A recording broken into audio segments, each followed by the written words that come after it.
All right, what is up, everyone, and welcome to another special edition of the Danny Show. I'm your host, Dan Cody, and this is where I give commentary and reviews on all things wrestling.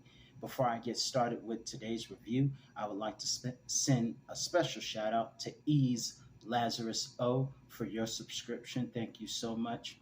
As we can see, today is September the 23rd, which means it is the birthday of version 1 Matt freaking Hardy.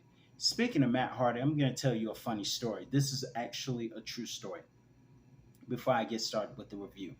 Many years ago, back in 2006, I was going to middle school at the time. I was somewhat 12 at the time, if not 12, 11 and a half. At the time, I was a huge WWE fan because I had been since 2002 when I was 7. And this particular time, I was in middle school and I had made habits of emulating certain wrestlers a certain kind of way that wouldn't make me look like a donkey. But I had this thing where I would sometimes walk and do this because this was emulating Matt Hardy. One of the assistant principals of that middle school that I was going to at the time told my mother that he thought I was throwing up gang signs. And my mother will tell you I was actually a pretty good student growing up. But that time, a principal thought that I was throwing up gang signs when actuality I was emulating Matt Hardy version 1. So this, people say that Suck It got more suspensions during the Attitude Years. This got me a close call right here. Imagine that. But in any event, just want to tell you guys something funny. But without further ado, let's get started with my top 10 countdown of my favorite Matt Hardy matches. We start at number 10. We have Matt Hardy defending his ECW championship against Evan Bourne at Cyber Sunday. This was back when there was a pay per view where fans were actually allowed to voice their opinions on who they wanted to see. We really need to see that back. We saw that the other Tuesday when NXT had their last 2.0 before changing seasons. That was a Taboo Tuesday revisited to me. But it was a pretty good match as far as I'm concerned between two high flyers. And in the end, it was Matt Hardy who would successfully defend his ECW championship against ECW's most popular WWE star at the time, Evan Bourne, who is now in AEW. At number 9, we have Matt Hardy at the Andre the Giant Battle Royal, WrestleMania 34. This was during Matt Hardy's Woken angle. Why they can't call it Broken angle? I guess because of copyright issues. But this is when Matt Hardy got woken. And you can see him right here, by the way. Just give you a close look at the shirt right here. You see Broken Matt right there. Delete, delete, delete, delete. But either way, Matt Hardy and his strange alter ego would win WWE's Andre the Giant Memorial Battle Royal at the kickoff show of WrestleMania 34 with a little assist from Bray Wyatt. Speaking of Bray Wyatt, WWE did not put this on their official channel, but do you think Bray Wyatt is the White Rabbit? We might find out tonight because on Matt Hardy's birthday happens to be an episode of SmackDown, and there was a bit of a vignette that says 9/13, which means that's tonight. We might find out. I don't know. But in any event, do you think Bray's the White Rabbit? In any event, moving forward, with the assist of Bray Wyatt, whom Matt Hardy had rivaled with at the time, Matt Hardy would win that match. At number 8, we have Matt Hardy versus Kane in a no holds barred match at Vengeance 2004. I knew about SummerSlam 2004, but I did not find out about Vengeance until later on. This was a match that, believe it or not, Matt won. Yes, Matt owns a victory over Kane. He also owns a victory over The Undertaker, but that was due to help from Brock Lesnar. But in any event, this match was pretty good. I love a good no holds barred like match. And this match was a match that Matt almost lost, but due to some distraction from Lita, and of course, some steps and chairs, kind of like what X Pac did in No Way Out 2000, Matt Hardy was thankfully able to win this match. And of course, Lita was the wild card of that, as you will see later on in this countdown. At number 7, we have Matt Hardy versus Rey Mysterio at WrestleMania 19. This was a match, this was Matt Hardy's first singles match at WrestleMania because over the past he had been with his brother Jeff. But with Jeff doing other things and eventually going to TNA because of drug struggles, um, TNA is always the assistant place to go when you're struggling with drugs at the time. But in any event, I don't think that's, I'm not trying to be funny. I just think that's ironic. But in any event, Matt Hardy had his first singles match, even though Shannon Moore, a follower of Matt, would be at ringside.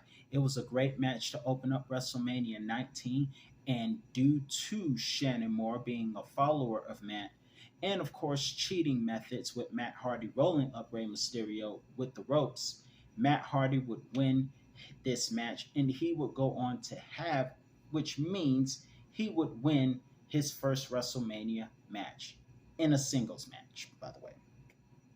In crooked fashion, but still a great match to open up WrestleMania with Rey Mysterio. Moving on to number 6, some of you probably saw me put this in my Jeff Hardy review. Thanks for the over 200 views. But this match is going to be on Matt Hardy's review also, and that is the Hardy Boys versus the Young Bucks at AEW's W Double or Nothing.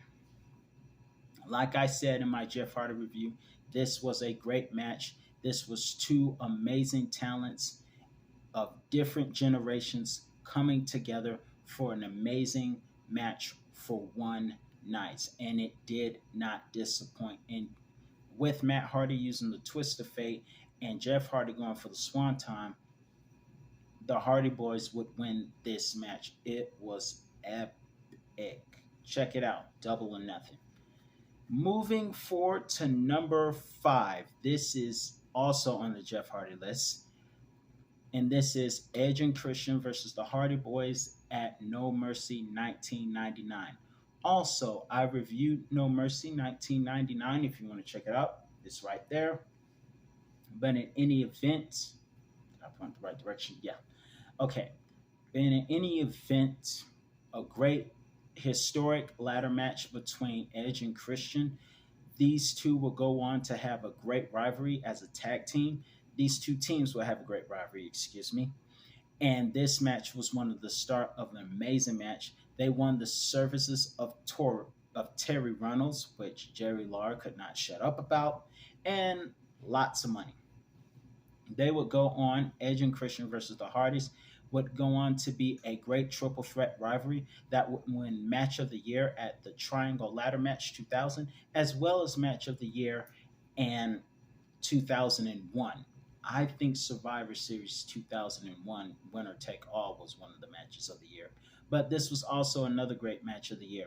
And in my personal opinion, I did not say this in my Jeff Hardy review, but I need to say it now. I really think that the SummerSlam TLC match, I think the Hardy Boys should have won that match because it was in their home state of South Carolina. North Carolina. All these Carolinas got me mixed up. They should have won that match because it was in their hometown, SummerSlam 2000. I think they should have won that match. Edge and Christian won all the ladder matches, triple threat ladder matches, but I think Jeff Hardy should have, and Matt Hardy should have had that one.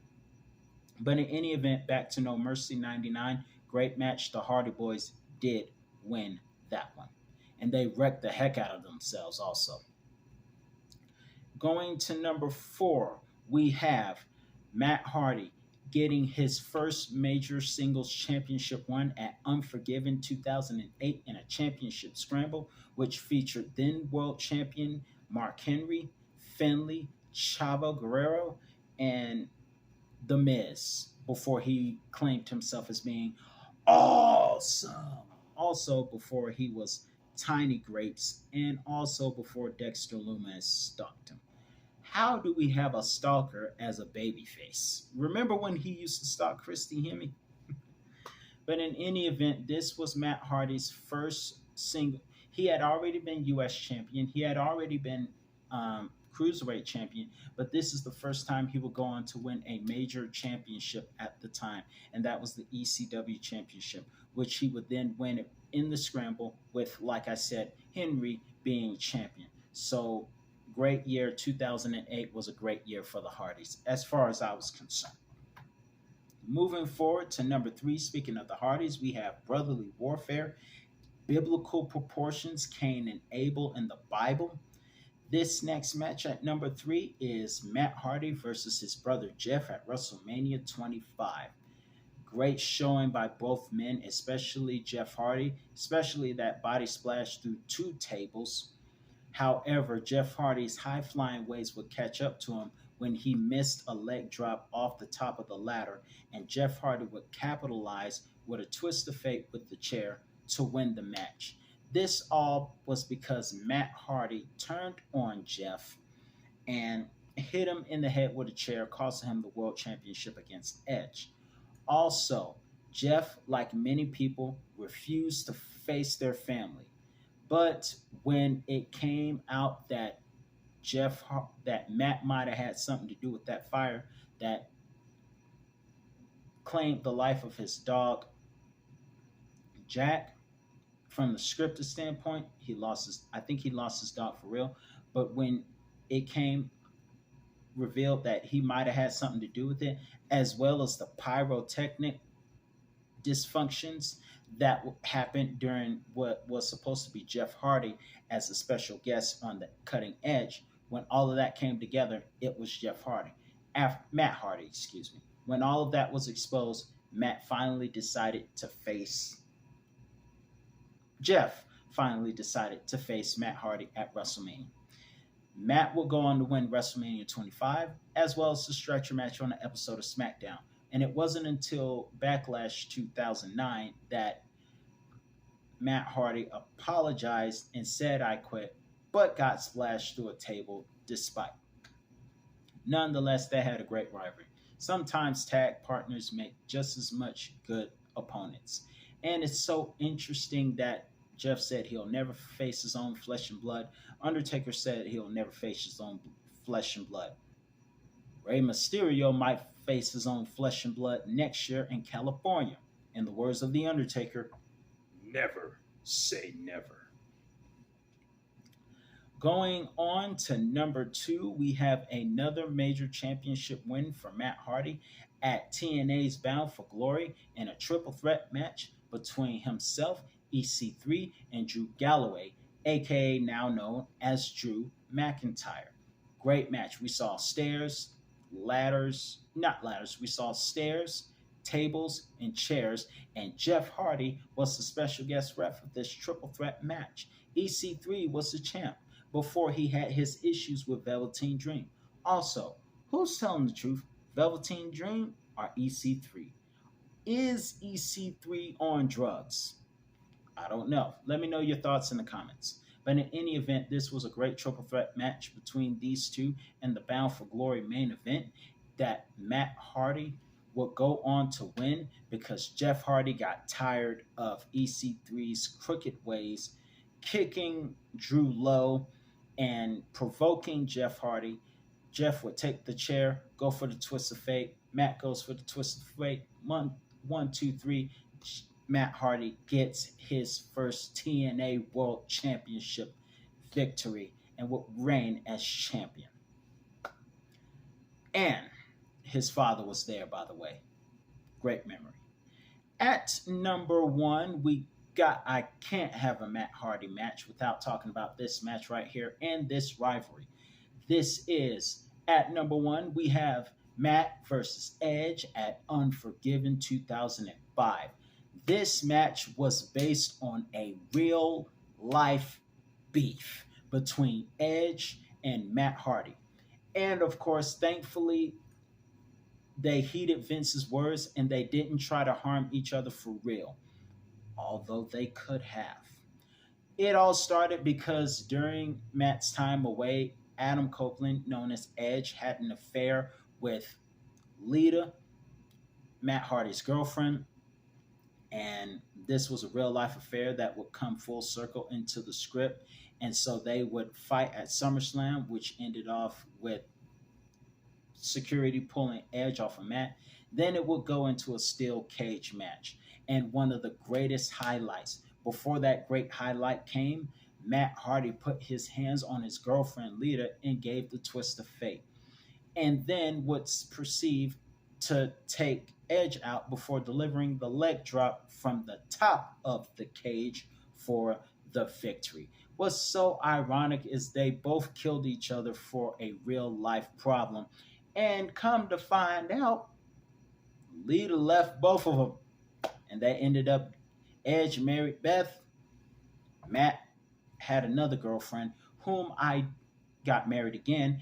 What I did not know is that there was actually a domestic dispute between those two. Thankfully, they worked it out and things are better now.